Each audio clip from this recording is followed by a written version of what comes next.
Mythes et légendes.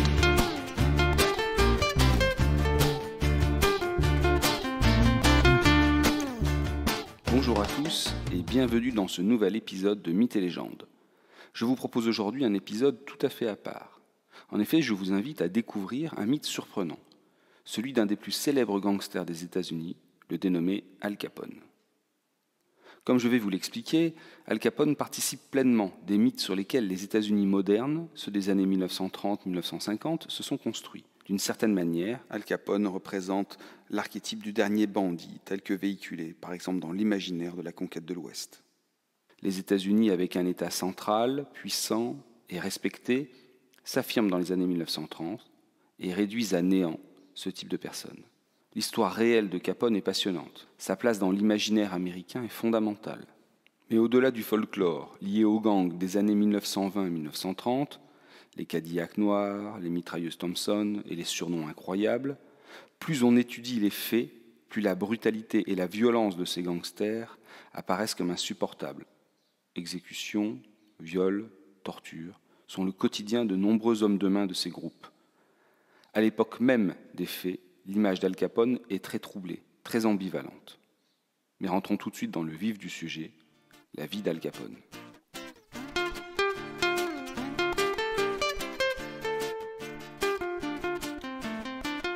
Alphonse Gabriel Al Capone naît à la toute fin du XIXe siècle, en 1899, à New York, dans le quartier de Brooklyn. Ses parents sont originaires de la région de Naples, en Italie. Ils viennent d'immigrer aux États-Unis. En effet, de nombreux Italiens émigrent à cette époque. Ils fuient la misère de leur pays et tentent la fortune dans le Nouveau Monde. Alphonse est le 4e enfant d'une fratrie nombreuse de 9 enfants. Il est tout de suite à noter que presque tous ses frères et sœurs seront bientôt pour lui de solides acolytes. Les revenus de la famille Capone sont alors modestes. Le père de Al est barbier et sa mère est couturière. Al ne fait pas de longues études et ses rapports avec ses maîtres sont conflictuels. C'est le moins que l'on puisse dire. Ainsi, il est renvoyé à 14 ans de l'école après avoir tapé un professeur. Désormais, Al Capone va vivre de petits boulots et rencontrer son futur mentor, Johnny Torrio.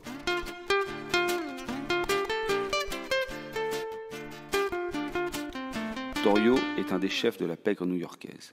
La rencontre entre Capone, qui est alors adolescent, et Torrio, qui a une 50aine d'années, est très facile. Et pour cause, ils sont voisins. Johnny Torrio introduit l'adolescent dans le milieu du crime new-yorkais. Voilà que Al Capone devient videur dans des boîtes de nuit. Il a 18 ans. C'est à ce moment-là qu'il se fait entailler à coups de rasoir la joue pour avoir insulté la sœur d'un autre mafieux.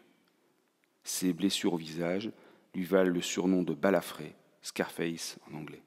Dans ces années, juste au lendemain de la Première Guerre mondiale, en 1919, est voté l'amendement qui instaure la prohibition, c'est-à-dire l'interdiction de la consommation d'alcool dans l'ensemble des États-Unis. Cette réglementation est fédérale. C'est une décision de Washington. Des enjeux moraux justifient ce vote, et cette interdiction va être le terreau idéal pour les organisations mafieuses. Les gangsters vont pouvoir fournir l'alcool, illégalement bien sûr, à la population. Ils paraîtront donc comme opposants de l'État central, opposants de ces ronds de cuir qui décident si loin du peuple. Bref, on voit là un premier élément structurant de la pensée américaine, l'opposition entre la liberté individuelle et l'autorité de l'État.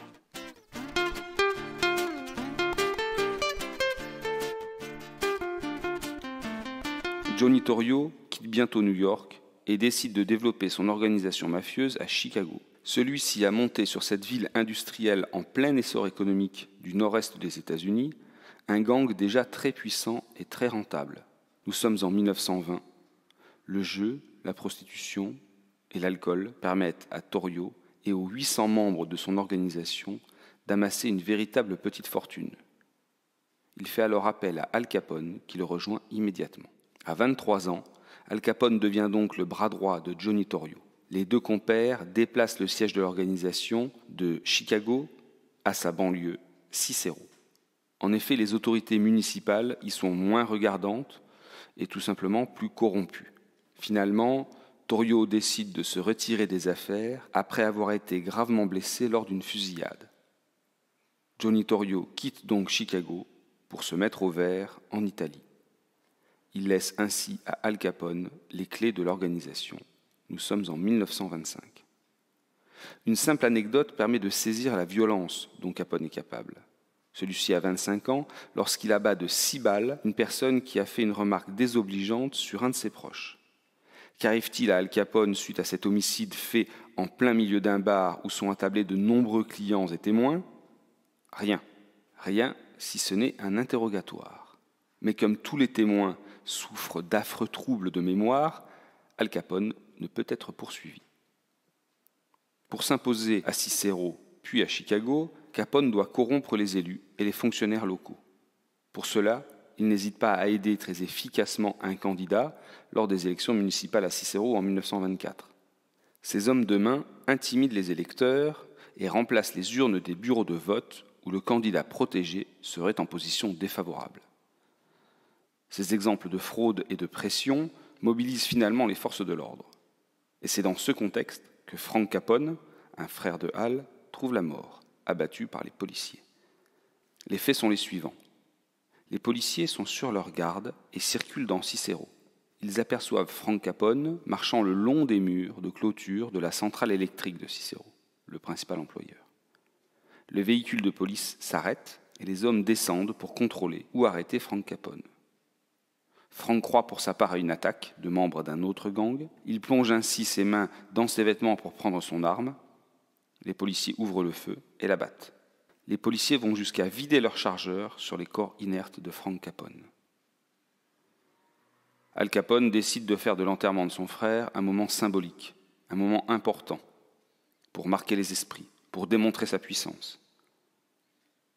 Au-delà de l'importance du cortège, du nombre de fleurs, le cercueil de Frank est en argent plaqué.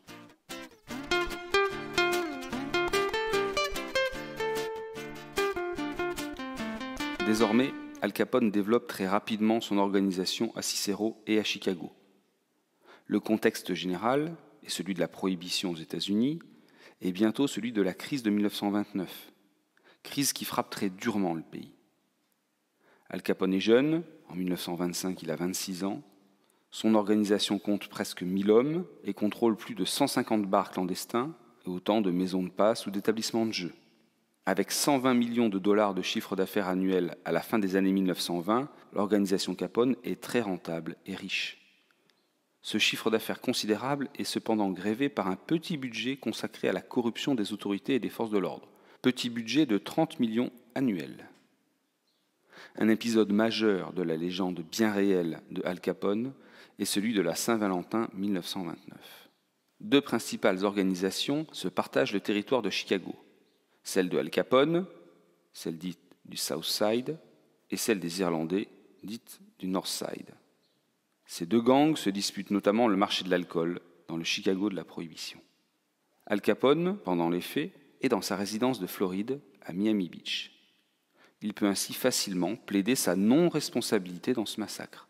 Il n'en est pas moins le commanditaire, car si Al Capone veut tuer les principaux membres de l'organisation irlandaise, c'est que ceux-ci ont aussi tenté de l'assassiner à plusieurs reprises pendant les mois qui précèdent. Alors comment se déroule ce fameux massacre de la Saint-Valentin ? Les hommes de Al Capone sont conduits par Jack McGurn, surnommé la sulfateuse. Ce dernier s'entoure de 6 tueurs.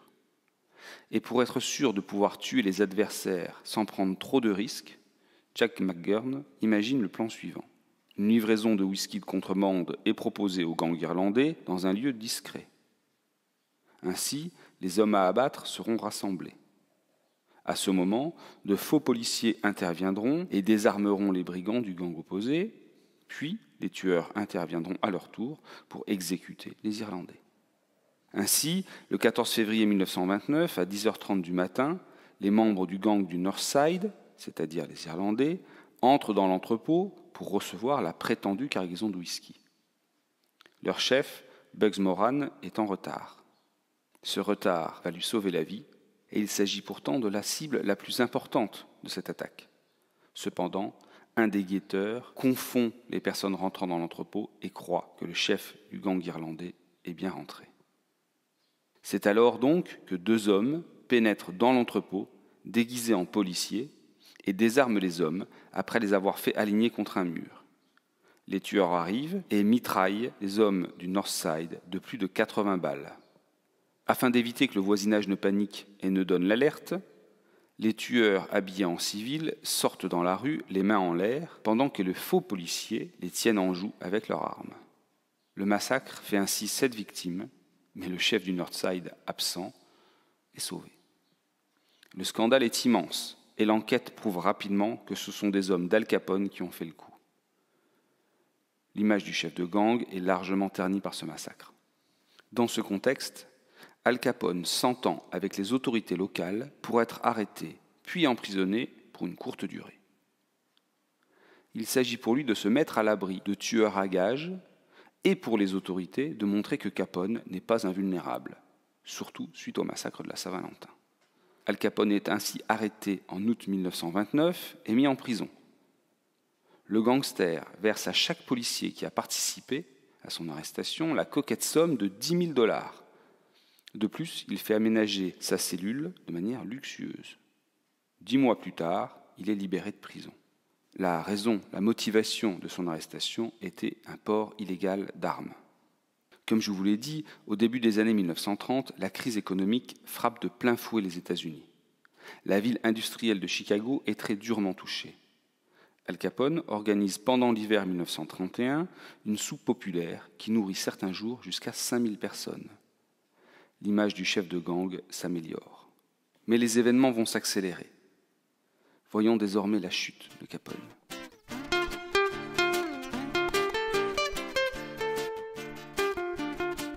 Il est important d'avoir en tête que Al Capone tombe d'abord et avant tout pour des raisons fiscales.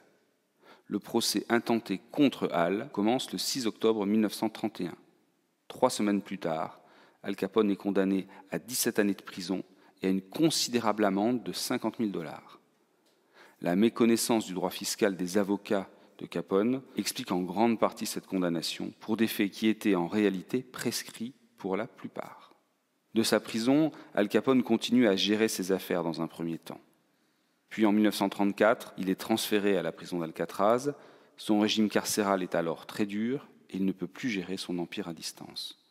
D'autres organisations remplacent la sienne petit à petit. La syphilis ronge Al Capone. Son état de santé se détériore fortement et en 1939, il est finalement libéré sous caution et se retire dans sa propriété de Miami Beach. Il y meurt d'une crise cardiaque en 1947 à 48 ans. La mort de l'ancien gangster n'est pas un événement. Entre le moment de la gloire de Capone, les années 1920-1930, et sa mort, bien des événements et des évolutions ont bouleversé les États-Unis et le monde, à commencer par la Seconde Guerre mondiale et même par le tout début de la guerre froide. Al Capone appartient donc déjà à l'histoire, à la légende, au monde passé. De plus, son empire s'était alors totalement dissous. La fin de la prohibition en 1933 joue un rôle majeur dans cette évolution en retirant à l'organisation une importante source de revenus. Dans le prochain épisode consacré à Al Capone, je vous présenterai son caractère mythique, c'est-à-dire en quoi sa personne, sa vie, son action, mais aussi la légende qui l'a entouré, ont pleinement participé de la construction idéologique des États-Unis dans les années 1920-1940.